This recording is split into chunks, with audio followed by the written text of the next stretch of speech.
By the time you reach the age of 30, The world stops handing out participation trophies and starts demanding results. If you are standing at this milestone with empty pockets and a trembling spirit, You aren't just facing a financial crisis. You are facing a crisis of character. The brutal truth that no one wants to tell you is that your financial failure is not a result of a bad economy.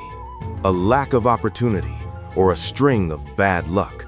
It is the physical manifestation of your internal weakness. you have allowed yourself to remain soft in a world that only respects the hard. You have chosen comfort over conquest, and now the bill has come due. Watch this until the very last second, because if you don't face these truths today, The next decade will not just be difficult, it will be a slow, agonizing descent into irrelevance. the number 30 is a psychological and biological demarcation line. It is the moment when the excuse of being young and figuring things out loses its flavor. In your 20s, you can hide behind the veil of exploration. You can claim you are finding yourself. But at 30, the world expects you to have been found. If you are still weak, if you are still indecisive, and if you are still broke, it is because you have treated your time like an infinite resource when it is actually a disappearing vapor. Wealth is not just a stack of paper. It is a scorecard of how much value you have provided to the world and how much discipline you have exerted over your own impulses. If the score is 0, you have played the game poorly. Consider the analogy of the forge. A piece of iron that avoids the fire remains a blunt, useless rod. It is only when the iron is thrust into the white-hot coals and struck repeatedly by the heavy hammer of the blacksmith that it takes the shape of a blade.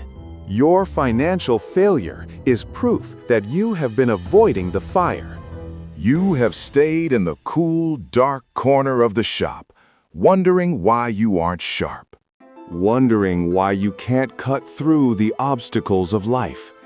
You have mistaken safety for success.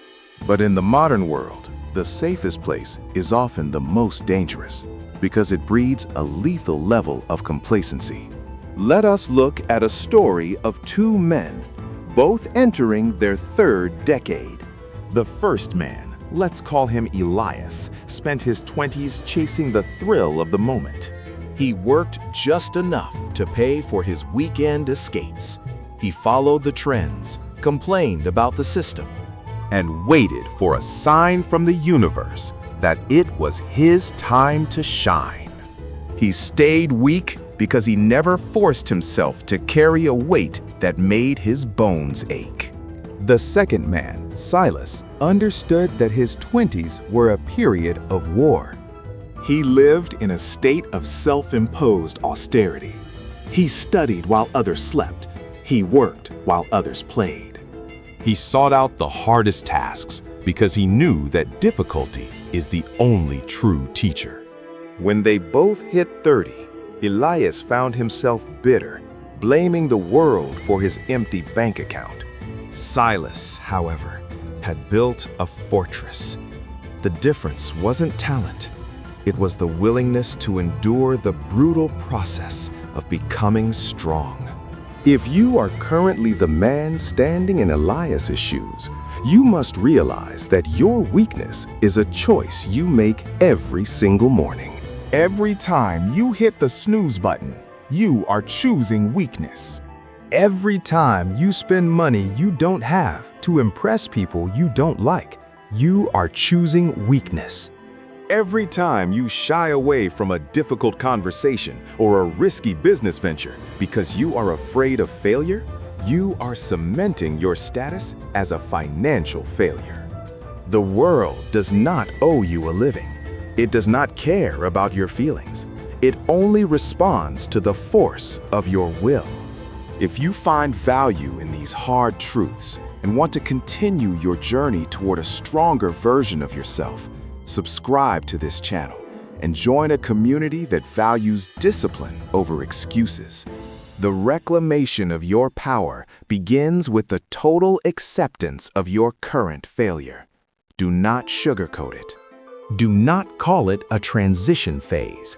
Call it what it is, a failure of discipline. Once you accept that you are the architect of your own ruin, you gain the power to be the architect of your own reconstruction.